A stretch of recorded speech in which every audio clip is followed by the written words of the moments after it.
Our Vivekananda was considered to be a major force in the revival of Hinduism in modern India. Born into an aristocratic Bengali family of Calcutta, Vivekananda was influenced by his guru Ramakrishna, from whom he learnt that all living beings were an embodiment of the divine self. Therefore, service to God could be rendered by service to humankind. After Ramakrishna's death, Vivekananda toured the Indian subcontinent extensively and acquired first-hand knowledge of the conditions prevailing in British India. It's believed that it was in fact Swami Vivekananda who swam across the seashore in Kanyakumari to reach the rock mid-sea, and he meditated for 3 days and nights until he is said to have attained enlightenment. It's the same rock now which has been converted into a memorial where the Prime Minister has gone to meditate.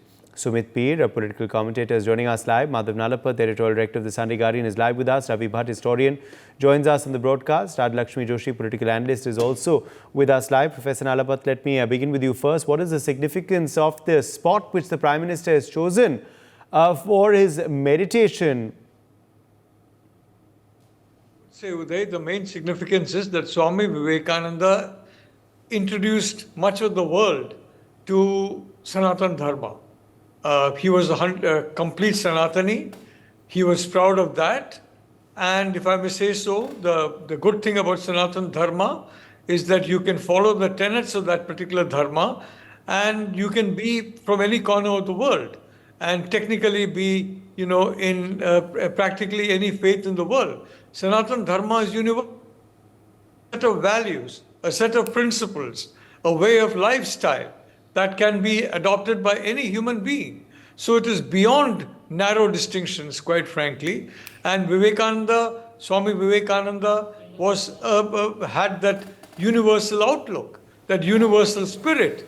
And he basically showed to the whole world how the Indian tradition was that universal tradition. And I think as a consequence, many people were awakened to the glory, to what A.L. Basham, the Australian historian, called the wonder that was India, and the wonder that is India, frankly, even today. So I think the Prime Minister going there, the significance is that he is going in the very location where Swami Vivekananda meditated.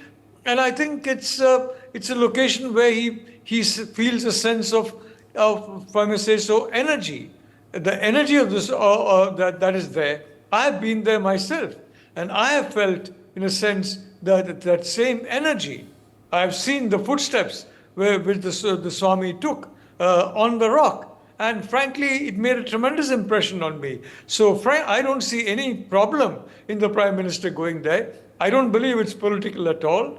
I do believe it's meant to refresh him, his spirits, his emotion, his determination after a very grueling contest and what is going to be a very tumultuous period ahead. Uday. All right. Well, let me, in fact, also take that across to Sumit Peer. Sumit, the life story of Swami Vivekananda is very, very inspiring, isn't it? Just let's talk a bit about him first. Sure. We were telling us earlier about the PM's decision and his choice of spot, but let's also speak about Swami Vivekananda, in fact, who meditated at this very, very spot where the Prime Minister, of course, is meditating. That's where Swami Vivekananda reportedly attained enlightenment. And his life story is also an inspiration in itself, isn't it, Sumit? Uday, good morning. Thank you for having me on your show. In fact, when you talk of Swami Vivekananda, he came from a very rich, very aristocratic and a filthy rich family of Bengal. And it's believed after the Western education and all he had, he was not a believer. He didn't believe in that. He didn't believe in Sanatana Dharma. He was a non-believer to begin with. Then he heard about this great Saint Ramakrishna Paramhansa, and it is believed that one day he went to see him. Let me see who this great man is. Everybody seems to be talking about him. What it is believed, when he met the Guruji, he said, "What is God? Show me where is God." Like a typical Western educated, where is God? Guruji, as per tantric rituals, he put the from his left feet, the biggest finger on the left feet, or the thumb on the left feet, he put it on his forehead. Immediately when he did that, he got to know what is God. This changed Vivekananda, Swami Vivekananda immediately. From Narendra, he became Vivekananda. That was the immediate transformation what happened. And he then followed Ramakrishna Paramhansa all his life. It is believed a lot of his thought process, a lot of intellect which came into his mind was from Ramakrishna Paramahansa ji, but Ramakrishna ji was not educated. He died at a very age of 52. And he was also called as Thakurji from the Bengali community, because if you look at the most powerful Kali disciple on planet Earth, and who claims, and as the ritual goes, or as the written texts are there, he has seen Ma Kali himself. He's the only one in the recent past who claims to have seen Ma Kali himself. When the people say that he used to talk to Ma Kali, the biggest Kali disciple, that's where the Kali Badi, of West Bengal comes from, and that is where he was. Now, once his all ideas, his all Shaktis he did not have a person who could go and translate it to the whole world. So he instructed his Param Shishya, Vivekananda, Swami Vivekananda, then Narendra, to go and translate it to the whole world. That is how the Chicago conference happened. That is how Swamiji traveled the whole world. And vis-a-vis this place, Uday, there's a very clear writing which we have with us. It talks about that Ramakrishna Paramahansa ji told Vivekananda, look, you have to go to this place because it's a very, very important place as per Sanatani education and values, because the three seas, Indian Ocean, Arabian Sea, and the Bay of Bengal meet there. It's a Tekon. It's the northernmost end of southernmost end of India. And the Shakti chakras, the formation it forms, the flow of energy is such. It's a very, very powerful place for meditation, because where these things meet, like Prayagraj, like Rudraprayag, where the rivers meet. So they become very, very important from a Sanatani point of view. So he was asked to meditate there. And Vivekananda ji was already an enlightened soul. So when he goes there, what is the relevance of the rock? It is believed that Ma Parvati herself has meditated there for Lord Shiva. You can see the Pachinas of Ma Kanyakumari on the rock. It's still there.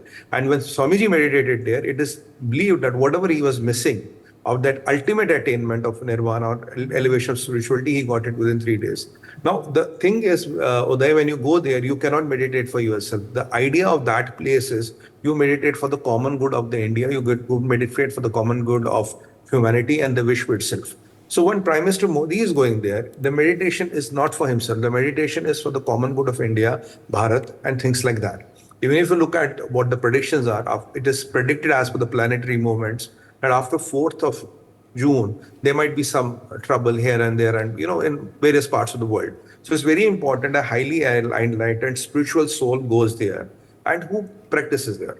Another relevance of this place is, Uday, there are only 2 places in India where Shiva and Shakti are believed to be together. One is Ma Kheer Bhavani temple in Kashmir.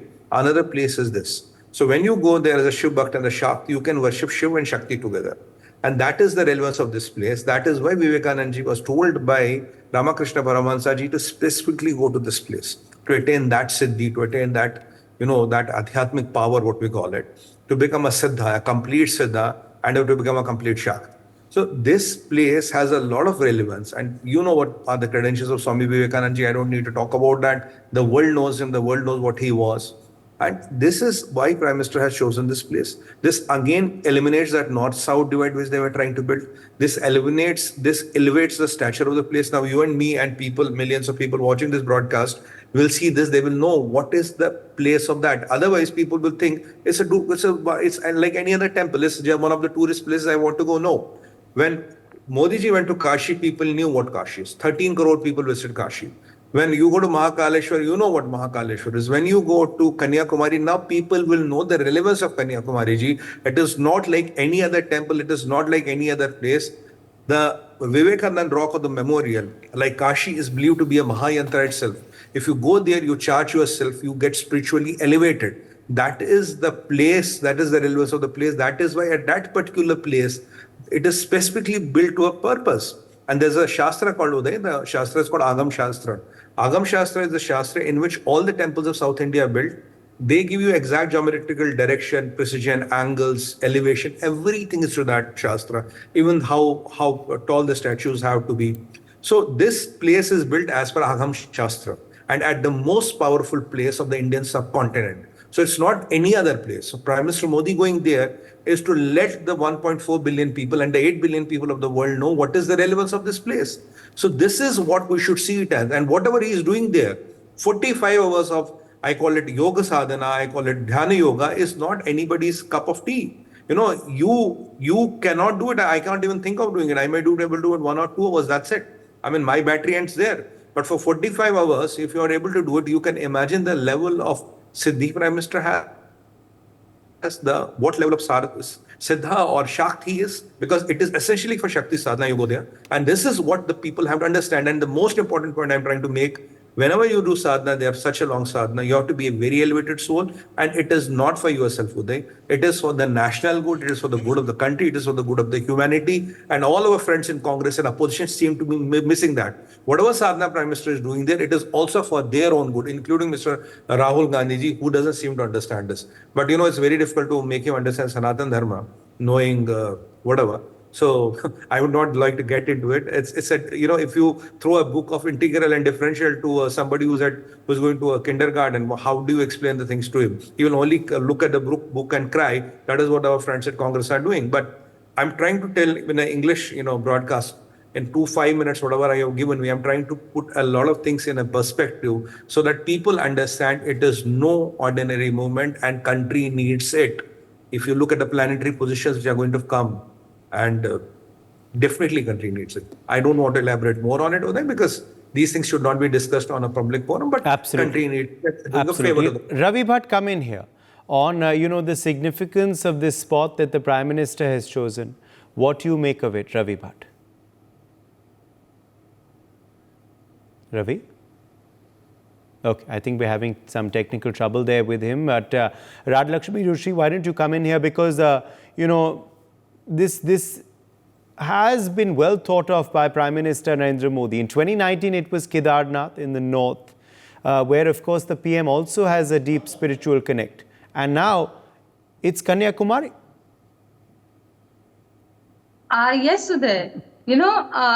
When he was filing his nominations at Kashi, there was this emphasis on something called as Vikas Bhi Virasat Bhi. So that, I think, has been the underlying feature of what PM Modi's approach has been towards his entire tenure, right from 2014 up to now, and even in the future. I think that is what he's looking at. So now I was listening to all these descriptions by Sumit Peerji and also by Professor Nalapat. And one thing that is very striking about this selection here is that this place and the person behind it, Swami Vivekananda, it is symbolic of a lot of things. Like for example, there couldn't have been a better symbol of secularism than this place, and at the same time something that is Swami Vivekananda is somebody who took our principles of Hinduism and our Bharatiya culture to the entire world. So it is about talking about our culture, our religion, and at the same time also standing for secularism. So, we have always been saying that Sanatan Dharma, you don't need to actually get rid of it in order to be secular, because Sanatan Dharma by itself is secular. So it is something that Swami Vivekananda has been talking about the concepts of Advaita and Dvaita, and also about how you can have different concepts and yet you will still be a follower of Sanatan Dharma. And again, there are so many different ways and means and different principles. Many different people follow different deities, and yet all of them have the same goal. So if you read the Bhagavad Gita also, there may be a lot of ways and means in which, but ultimately the goal is the same. So that is how you're talking about including. You may be following any god, you may be following any principle, and yet you are actually following Sanatan Dharma. That is the thing that Swami Vivekananda has been putting across, and he is the one who introduced yoga also to the world. He spoke about Raj Yoga. He spoke about in this yoga of Patanjali, and all of that.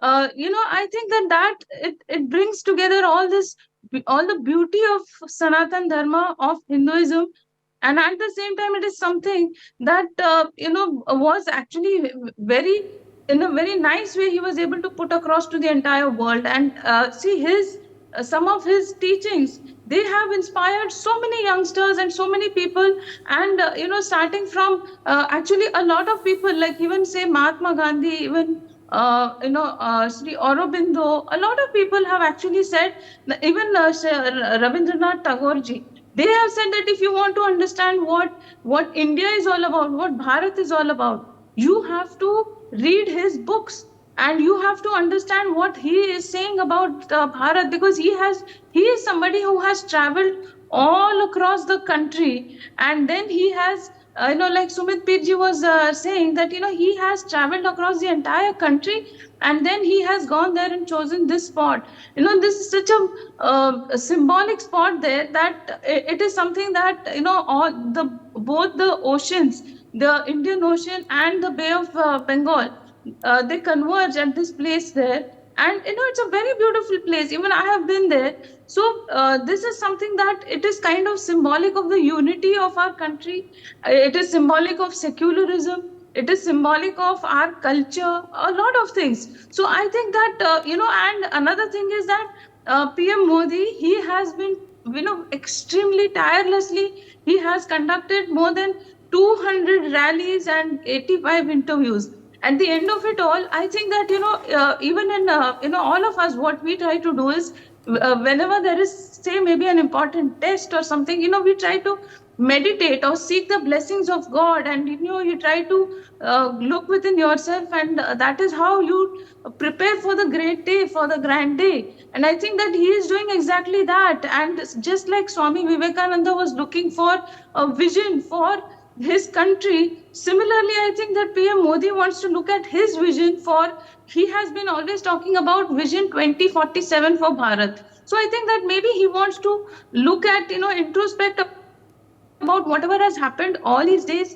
and what he wants to do in the future. So because things look all set for him to take a third term. So I think that he wants to completely look within himself, and all that he has gathered from whatever he has also traveled, almost 20 years he has traveled all over the country. So similarly, like how Swami Vivekananda also has traveled all across the country, and then he came there and he looked for a vision for Bharat. I think that that is exactly what even PM Modi wants to do. And this is symbolic. And like Sumit Pirji was saying, that it also brings a lot of focus on this great place. And it also, once somebody understands about this place, they will understand a lot about our culture, about our religion, and how Hinduism actually is inclusive, and it is the most secular religion you will ever find. So our culture is something that's, Western countries don't need to come to us and tell us what secularism should be like, or how democratic a country needs to be. So democracy, secularism, all of that comes naturally to Sanatan Dharma. And I think that that is the beauty of this entire place also, because it has all this entire library, it has a great history in this place. So I think it is a very apt selection of a place, Uday, and I think that it will do a lot of good for everybody, because PM Modi has approached everything with a great vision. And I think just like how Swami Vivekananda came up with his vision for Bharat Mata, I think that even PM Modi will definitely come up with some really revolutionary things, and something that we have been needing, and something that will bring good to all of us, Uday. Yes, let me get in Ravi Bhatt now. I believe he's back with us. Ravi, I was trying to ask you a short while back when we lost you on, the significance of this spot. Of course, the inspiration of Swami Vivekananda's life story, which is inspiring for all citizens of India, but even for Narendra Modi, and the choice of this particular spot, according to you, in Kanyakumari by the Prime Minister. Come again, come again. Hello, please come again. Ravi Bhatt, can you hear me, sir? Yes, there is some difficulty, but you can repeat it. I think I was trying to ask you about Swami Vivekananda's life story, sir, the inspiration that he is for Prime Minister Modi and also for all of our citizens, and why you believe PM Modi has chosen this particular spot in Kanyakumari. I'll start with your last question. That's we must understand And most of the people know it, most of the enlightened people all over the world, no matter from which religion they come, they understand the importance of religion in the lives of the millions of the people, no matter which religion, number one. Number two is the religion had always been used, invariably been used in all the ages by the rulers.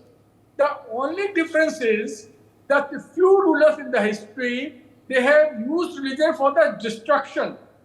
And the handful rulers had been who had used the religion for the world peace, not only of their country, but the other countries also. I'll give you the example that the invaders who had come to India, they had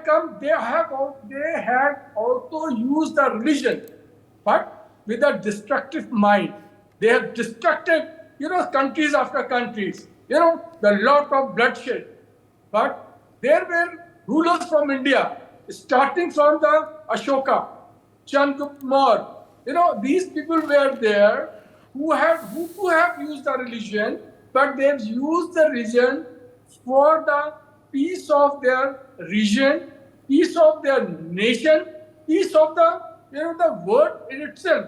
The entire territory where human beings are there. So that is the difference. So now my second answer is, when we talk about Mr. Narendra Modi's going to that particular place where Swami Vivekananda attended the enlightenment, the places they have, especially in India, or all over the world, but especially in Indian religion, Sanatana Dharma, the importance is much more placed on a particular place where something exceptional is happened, in the religion. And we always say, hey, this place is a charged place. We'll sit here. We'll have something better. And science has also proved to certain. I'm not a scientist, but what I guess science has also proved that different places have different magnetic fields, right? So the same is there when at a particular place, our Prime Minister had gone there. It has a special significance in the history of India, in the history of our life. You don't want to use the word religion, which I'm not shy of. I'll use religion. But if you're shy of it, then in Indian history, it has always been given the importance to the place of any faith. So Sanatana Dharma had a faith in it, like Gaya in Bihar, Badrinath, Kedarnath, different temples are there. The same way, the most recent place, I'll say, in Sanatana Dharma is being identified as the rock memorial of Vivekananda, Kanyakumari, because that is the latest where we know the enlightenment Vivekananda had brought. So by going there, our Prime Minister is sending a message across the world. No, it's a symbolic also. Apart from whether it's a symbolic also, that we believe in the world peace. We believe in an order which is justified for each and every individual who walks on this planet, not only in India. That's a Vivekananda's teachings. They were not only confined to India only, and they were when he had gone to Chicago in 1893. We all know what has happened. I don't want to repeat that. So he is reinforcing the message put across the world by the Vivekananda and reinforcing it by going there and following all the rituals. Thank you for that. My thanks to all of our guests for joining us. We've run completely out of time. For more such videos, subscribe to the NewsX YouTube channel, hit the bell icon.